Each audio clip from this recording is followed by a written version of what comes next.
श्रवण कुमार के जैसा मात्र पितृ भक्त होना बहुत मुश्किल है।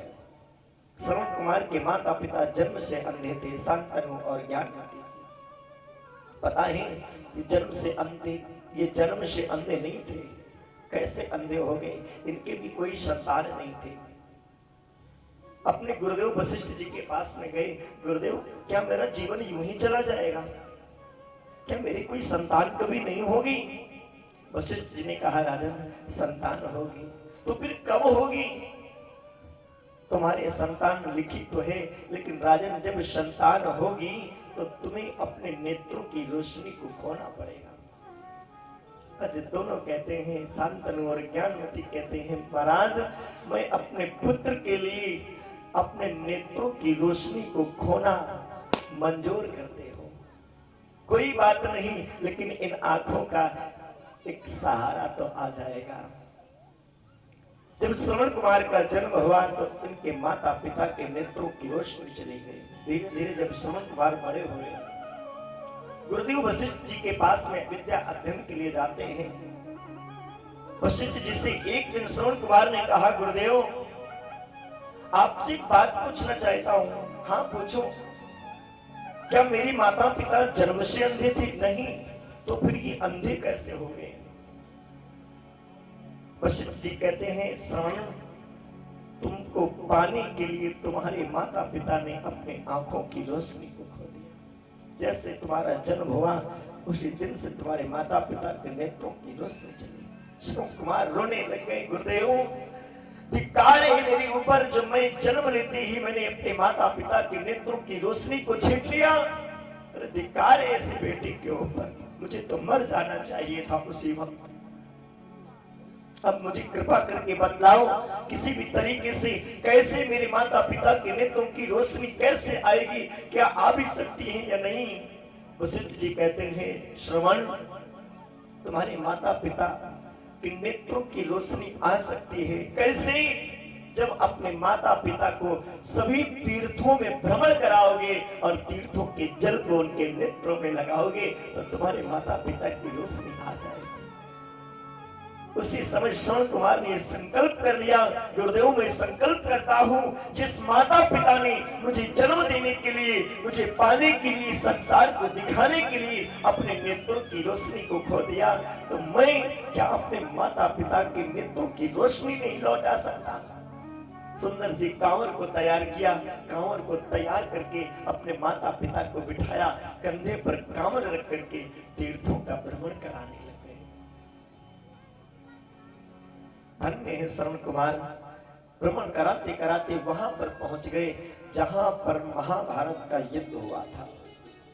महाभारत के युद्ध होने के कारण कौरवों के रक्त के द्वारा जो वो धरा रक्तमयी हो गई थी, अपवित्र हो गई थी, उस धरा पर जैसे ही श्रवण कुमार पहुंचे तो श्रवण कुमार की बुद्धि परिवर्तित हो गई। कहते हैं बहुत जगहों का ऐसा फर्क होता है, बहुत अन्न का, जैसे एक कहावत कही जाती है, जैसा खाओ अन्न वैसा बने मन, जैसा पियो पानी वैसी बनी वाणी, जैसा आवे वित्त वैसा बने चित्त। तो बहुत जगहों का कुछ असर ऐसा होता है कि वहां पर हमारी और आपकी सोच परिवर्तित हो जाती है। श्रवण कुमार अपने माता पिता को कंधों पर बिठा करके जैसे ही वहां पर पहुंचे तो श्रवण की बुद्धि परिवर्तित हो गई। अपने माता पिता की कांवर को उठाकर पटक दिया। बहुत मैंने घुमाया तुम्हें, अब मैं तुम्हें नहीं घुमा सकता। श्रवण कुमार के माता पिता रोने लगे, लाल मैंने तुमसे कब कहा था कि तुम मुझे घुमाओ, मुझे तीर्थों का भ्रमण कराओ। वहीं से एक संत देव गुजर रहे थे, श्रवण के शब्दों के द्वारा आहत उनके माता पिता को देखा, क्रोध आ गया संत देवता को। अरे दुष्ट, तू अपने आप को मात्र पितृ भक्त कहता है, यदि तू अपने माता पिता को सेवा नहीं कर सकता है तो उनके दिल को दुखाने का भी तुझे कोई भी अधिकार नहीं है। अरे तूने जब जिस शब्दों के द्वारा अपने माता पिता के हृदय को दुखाया है, जब मैं तुझे श्राप देता हूं, इन शब्द विधि बाणों के द्वारा तेरी मृत्यु हो जाएगी। संत ने ऐसा कह दिया, यदि माता पिता की सेवा नहीं कर सकते हो तो इन्हें मेरे आश्रम में छोड़ दो, मैं सेवा करूंगा। श्रवण कुमार जी कांवर को लेकर माता पिता को लेकर संत की कुटिया के पास पहुंचे तो जैसे ही पहुंचने बुद्धि निर्मल हो गई, चरणों पे गिर पड़ी, मैया मुझे क्षमा कर देना, पिताजी मुझे क्षमा कर देना, ना जाने मेरे दिमाग में क्या हुआ, मेरी बुद्धि कैसे परिवर्तित हो गई, मुझे समझ में नहीं आया, मुझे क्षमा कर देना। लेकिन संत का दिया हुआ श्राप तो मिथ्या नहीं हो सकता ना, क्योंकि संत की भी बुद्धि परिवर्तित हो गई थी। ऐसी जगह पर पहुंचकर क्या करें, अब तो श्राप तो मिथ्या नहीं होगा, जो होगा देखा जाए। माता पिता को लेकर अयोध्या के किनारे मैया सरस्वती के किनारे पहुंचे। श्रवण कुमार ने कहा, मैया श्रवण कुमार की मां ने कहा कि मुझे प्यास लगी है बेटा, मुझे जल पिला दो।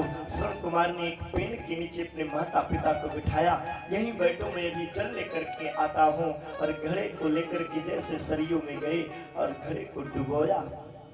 घड़े की गड़गड़ाहट हुई, महाराज दशरथ शिकार खेलने के लिए आए हुए थे। कौन है वो दुष्ट पापी नीच जानवर जो मेरे सरोवर में जल पी रहा है? वैसे ही कहा तो उन्हीं शब्दों को सुन करके, क्योंकि पहले से ही श्रवण दुखी थे कि मैंने अपने माता पिता के हृदय को दुखाया है, आज उन्हीं शब्दों को श्रवण करके श्रवण कुमार की मृत्यु हो गई। बहुत से लोग कहते हैं कि श्रवण कुमार को महाराज दशरथ ने शब्द वेदी बाण मारा। शब्द वेदी बाण किसे कहते हैं? दशरथ शब्द वेदी बाण चला लेते थे। दशरथ और पृथ्वीराज चौहान एक ऐसे राजा हुए हैं जो शब्द वेदी बाण चलाना जानते थे, शब्द पे वार करते थे। कहीं भी कोई छुपा होता, अगर वो शब्द सुन लेते थे तो बाण को चलाते तो उसी को लगता। लेकिन एक संत का विचार आया, ये कहीं प्रमाण नहीं आया, एक संत का विचार आया कि शब्द वेदी यानी शब्द का भेदन करना, या जहां से शब्द निकला उसका भेदन करना, वही तो शब्द भेदी हुआ। क्यों बाबा जी? शब्द भेदी किसे कहते हैं? यानी कि जो शब्द है उसका भेदन करना, या जहां से शब्द निकला उसका भेदन करना, दो ही शब्द है। और शब्द एक हवा है, हवा को आज तक कोई भेद नहीं पाया। मान लो जहां से शब्द निकला उसका भेदन करना, तो शब्द निकला घड़े से, भेदन करना चाहिए था घड़े का, श्रवण कुमार का क्यों हुआ? बाण लगना था घड़े में, श्रवण की क्यों लगा?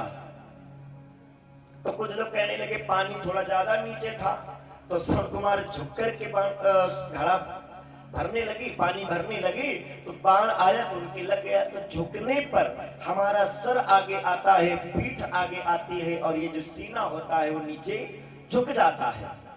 तो लगना था तो सर में लगता, पीठी में लगता, सीने में क्यों लगा?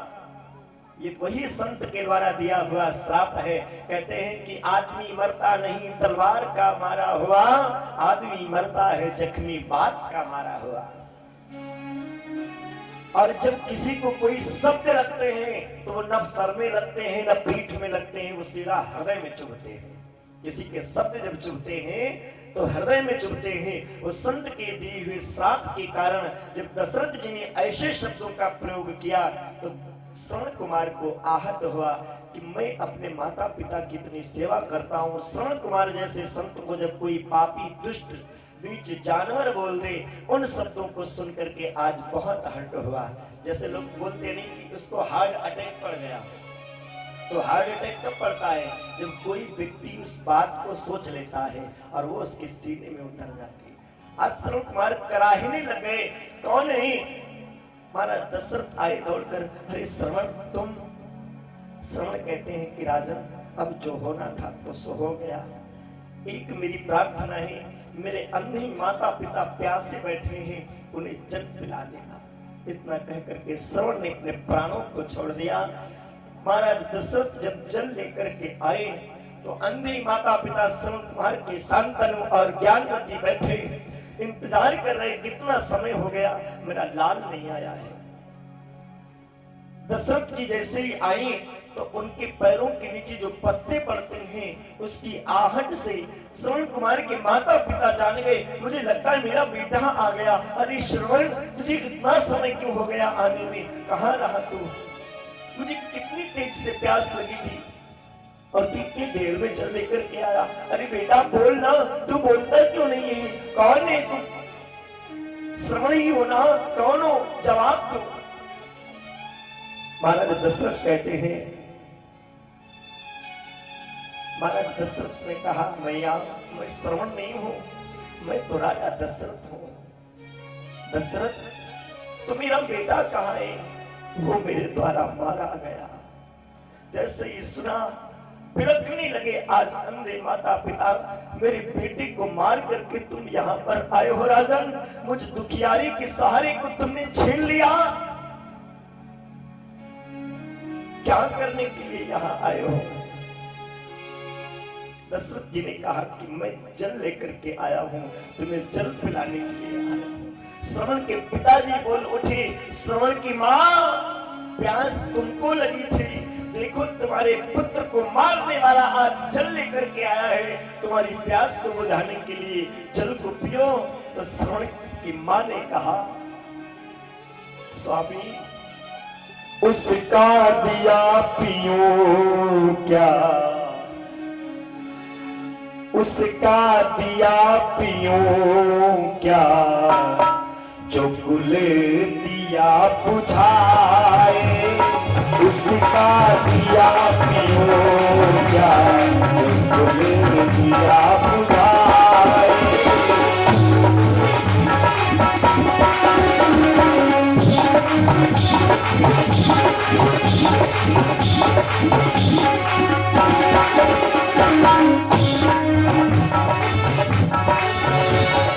उसका दिया पियो क्या, जो कुल दिया बुझाए, उसका दिया पियो क्या, दिया बुझाए।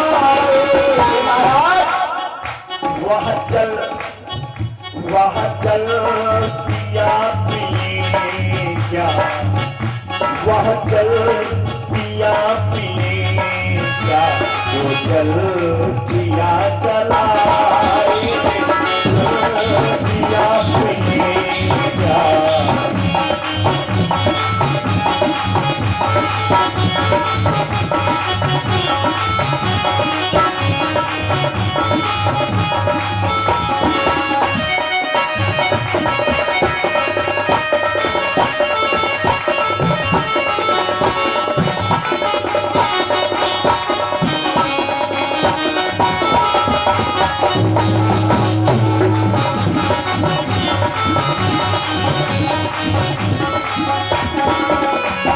उसका दिया पियो क्या, जो कुल दिया बुझाए। और आप उस जल को पीने की बात करते हो, वो जल दिया पियूं क्या, जो जल जिया जलाए। अरे उस जल को मैं पीऊंगी जिस जल को पीने से मेरा हृदय जल उठेगा, बल्कि शांति के अलावा मेरा हृदय जलने लगे, ऐसे राजा के हाथों का मैं दिया हुआ जल पीऊंगी। आज पुत्र के विरह में रोती रोती श्रवण कुमार के पिता ने अपने प्राणों को त्याग दिया। श्रवण की मां ने जैसे देखा, हाथ को बढ़ा करके, स्वामी क्या हुआ तुम्हें? अरे राजन, आज तुम्हारे कारण मेरे पति ने अपने पुत्र के वियोग में तड़प तड़प करके अपने प्राणों को त्याग दिया। जा, ये अंधी दुखियारी एक मां तुम्हें साथ देती है कि एक दिन वो आएगा, तुम भी अपने पुत्र के वियोग में तड़प तड़प करके अपने प्राणों को त्याग दोगे। दूसरा श्राप दिया है श्रवण की मां ने कि राजन, आज जिस प्रकार से मेरे पति की लाश बिना अंतिम संस्कार के पड़ी है, एक दिन वो आएगा, तुम्हारी एक नहीं, दो नहीं, चार चार बेटे होंगे, लेकिन अंतिम संस्कार करने वाला कोई नहीं होगा। श्राप भी लगाए और श्राप के साथ में वरदान क्या है, चार बेटे होंगे, लेकिन राजा दशरथ को यह पता नहीं है